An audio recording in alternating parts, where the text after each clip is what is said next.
Jirko? Tohle je Katka, naše nová kurva. Bude práce na všech pozicích. To nemůžeš zvládnout, on dál, že umí. Ahoj, Katko. Není to vůbec složité pro lobby. Co vám mohu nabídnout? Dobrý den. Kolo nebo hranolky? Dal bych si... Nebo hranolky? Nebo kolo nebo hranolky? Nebo 60 korun na kolo nebo hranolky? Nebo hranolky a hranolky? Dal bych si... Dobrý den. Dobrý den. Dal bych si... 7 kolů. Takže 2 cheeseburgery a okurka. 60 korun, prosím.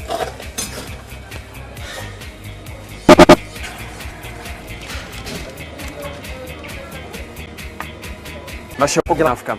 60 korun, prosím. Prosím. Děkujeme za návštěvu. 60 korun, prosím. Dobrý den. Kolů. Naschle. 60 korun, prosím. Dalšího zákazníka si zkus prolopit sama. S kasou ti ještě pomůžu. Dobrý den.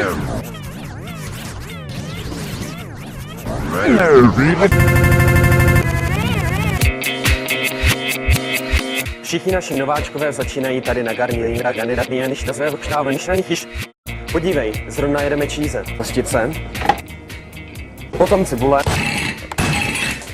Na to položíme plátek síra a maso.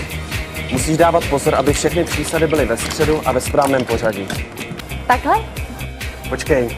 Cheeseburgery se připraví podle na ruby. Nezapomínej, že je nutné dodržovat všechny teplé postupy.